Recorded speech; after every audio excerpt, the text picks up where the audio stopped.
Good Morning America in New York City was truncated today because of coverage of the snow bomb that went through there.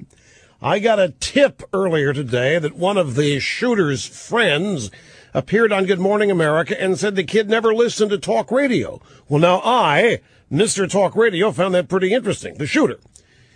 So we tried to find it on the New York feed of Good Morning America. It wasn't there.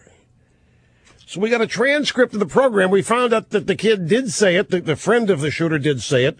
We had to get it from the Cleveland feed. And if we weren't able to do that, we were going to get it on the West Coast feed. Here it is.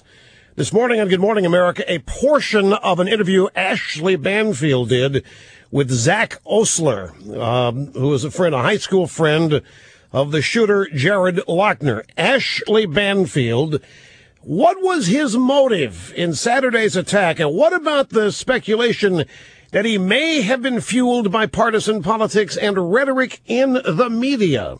He did not watch TV. He disliked the news. He didn't listen to political radio. He didn't take sides. He wasn't on the left. He wasn't on the right. Doesn't that kind of debunk virtually all speculation that we have heard since 30 minutes after the shooting on Saturday in the media? And now, you know what the latest template in the media is? Why are we on the right so defensive about this? You know, Mark Halperin got this one started. You know, these guys, Time Magazine, these guys on the right, they're reacting here. It's a little bit over the top. What do you mean a little bit over the top? We have been accused of being complicit in murder for 4 days. It's not an isolated incident. Ever since 1990, the political left in this country has been mobilized to try to get this program off the air via one form of government regulation or another, or other kind of public pressure. They have never stopped. I was blamed for the Oklahoma shooting in a bombing in 1995. This is not an isolated event. Every time something like this happens, some disaster, it doesn't take 30 minutes for the media to start speculating that it's talk radio and now Fox News and the blogs on the right and everything else. I got a lot of people who sent me emails yesterday. Rush, you're a little bit over the top, I thought, yesterday when you said the Democrat Party profits from murder, wants to profit. How else can I say this? I try to put yourself in my shoes, and I want you to try to do this outside of the normal give and take and ebb and flow of the daily hardball that is politics. Here we have a deranged, obviously mentally insane young man who has fired and killed a number of people, wounded others. On Saturday, I was in my home watching NFL football. I happened to be alone. I haven't been to Tucson, Arizona in 20 years. And all of a sudden I read it's my fault. And I'm hearing people say it's my fault. And that it's inspired by me and what I do. I want you to put yourself in my shoes. And then more and more powerful political people start standing up and making that claim, including the chief law enforcement official for that county, Clarence Dupnick, a law enforcement official who has the ability to influence jury pools. And you know the power of law enforcement. I've dealt with it myself before. I'm minding my own business, bothering nobody. This program does nothing but try to inspire people to be the best they can be. This program takes aim at political opponents. Can't say that anymore, I bet. Well, that's too incendiary. That kind of rhetoric takes aim at political opponents. Nevertheless, I'm just supposed to smile. Oh, that's just the sheriff. Oh, that's just the media. Oh, that's... I've had the President of the United States, Bill Clinton, accuse me of racism at a White House Correspondents' Dinner. I've had that same president blame me for the Oklahoma City bombing, and now, while I'm watching a football game last Saturday afternoon, I'm listening to the entire Democrat Party and media complex blame me for what happened in Tucson on Saturday, and then the sheriff out there. Now, I ask you, you all know that I am a political enemy of these people. These are the people that keep talking about limiting speech with the fairness doctrine or other. I mean, the other day, Al Sharpton goes to the FCC to want hearings on me. to get them to curb what I can say.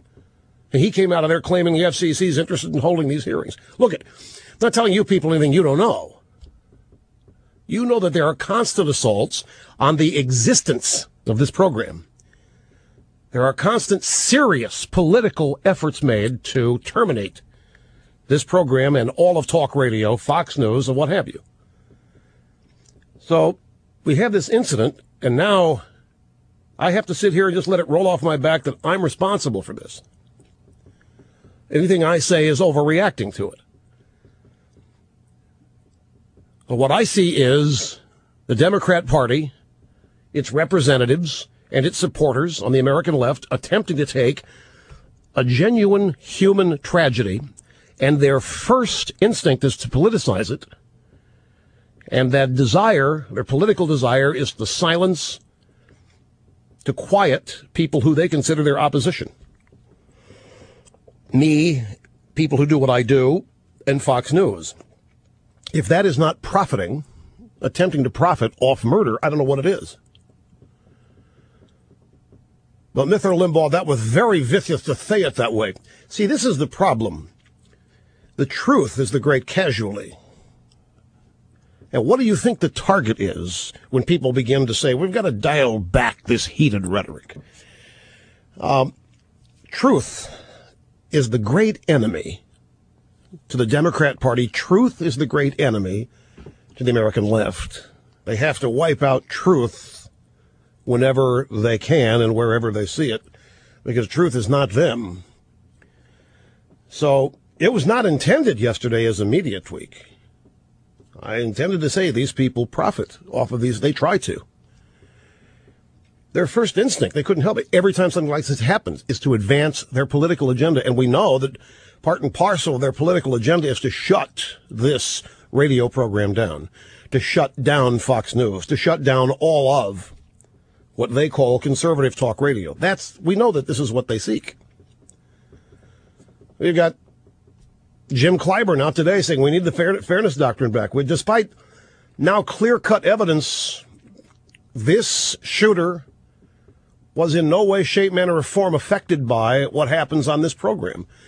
Quite the opposite. This man was affected by media creations of leftists. We have pretty good evidence here that one of the things that really upset this man, or what influenced him, was a series of documentaries and movies. According to reports, in fact, let's keep the sound bites going. I want to play number 3 again. Zach Osler this morning on Good Morning America. And by the way, the New York Times talked to the guy too. I have to think the guy told the New York Times the same thing he said to Good Morning America. They edited it out. Again, Ashley Banfield, what? This is Scott. This is Zach Osler, one of the friends of the shooter. What was his motive in Saturday's attack? What about all this speculation? He may have been fueled by partisan politics and rhetoric in the media. He did not watch TV. He disliked the news. He didn't listen to political radio. He didn't take sides. He wasn't on the left. He wasn't on the right. He didn't listen to political radio. He disliked the news. He didn't take sides. He wasn't on the left. He wasn't on the right. He sounds to me like he's a candidate for membership in the new Low Labels group. This guy sounds to me like he's the model citizen for this bunch calling themselves No Labels and other political consultants who seek to identify the great undecided, the great independents, the great moderates, and try to influence them to vote for the candidates that are paying them to get them elected. This guy doesn't sound like a political partisan. We know that his history with Gabrielle Giffords goes back to 2007. We know that she had sent him a note thanking him for attending one of her public appearances, and he had written on the note, they found the note, and I'm going to quote accurately, so forgive me here if you're offended. The note says, "Die, bitch. Die, cops." The note she wrote to him, that's his scribble on it. The letter thanked him for attending an event of hers, was found in a safe in his Tucson home. I have a New York Times story that I'll dig out of my stack here in mere moments about the Republican agenda proving how they hope to profit from this tragedy. In fact, there's one of the New York Times stories that I have today is almost a threat to John Boehner. All right, you better cancel what you were going to do now that this happened. You better don't even think about repealing Obamacare now. You better not do that. Don't try to tell me these people are not advancing their political agenda on the backs of the wounded. They always accuse us of trying to balance the budget on the backs of the poor, do they not? They always accuse us of making the homeless homeless. Here they are attempting to advance their political agenda on the backs of the dead and the wounded. I don't know how else to describe it, exactly what's happening here. So Ms. Banfield, another portion of her interview with Zach Osler, after Osler said that Loughner wasn't on the left or on the right, never listened to political radio, Ashley Banfield said, instead, he points to this online documentary series called Zeitgeist as the gas on Loughner's fire. It's a documentary movement that rails on currency-based economics. I really think that this Zeitgeist documentary had a profound impact upon Jared Loughner's mindset and how he viewed the world that he lives in. It wasn't just Zeitgeist. According to reports, the shooter's favorite films, in addition to the documentary Zeitgeist and Loose Change, the movies Donnie Darko and A Scanner Darkly.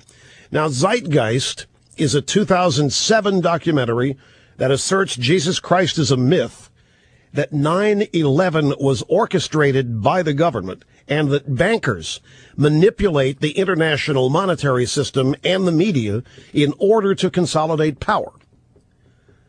So a conspiracy movie put together by deranged leftists, it turns out, appears to be, according to his best friend, the most influential media event of this young man's life. Loose Change is a series of films released between 2005 and 2009, which argue also that the 9/11 attacks were planned and conducted by elements within the U.S. government.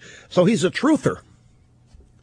Or he bought into this notion that people like a couple of Hollywood lefties, I forget their names, have advanced the notion that Bush was behind all of this. 9/11, the government was. Donnie Darko, 2001, A Scanner Darkly, 2006, are movies about altered states of consciousness and brainwashing. So, left-wing documentary makers are not to blame for his actions, even though his close friends identify left-wing documentaries and movies as highly influential. How come Hollywood is not to blame? And guess who's also escaping total blame here? Let me identify that person by asking you a question. If George W. Bush were president today, who do you think the media would be blaming for this? George W. Bush and the war in Iraq and the lies about weapons of mass destruction would have been responsible for driving this guy crazy. Plus, of course, Bush was behind 9/11. But Obama somehow escapes. But who is it that has this hard left agenda, not supported by the majority of Americans? Who is it that's the author of a hard left agenda, not supported by the majority of Americans, shoved through without reading the health care bill that might make a sick man a little crazy? Has Obama unified us, as was his promise, his intent? As we saw last week, analysis of the last election shows that Obama, his party, and their tactics have split us right on racial lines. Oh, come on, Rush. Now you're really reaching for it, blaming Obama. Oh, come on, folks. Sarah Palin? Sarah Palin? I don't know what she was doing Saturday. For all I know, she was hunting a moose, maybe watching football. I have no doubt, but I know that she wasn't in Tucson. Nor were any of the people who've been accused of this.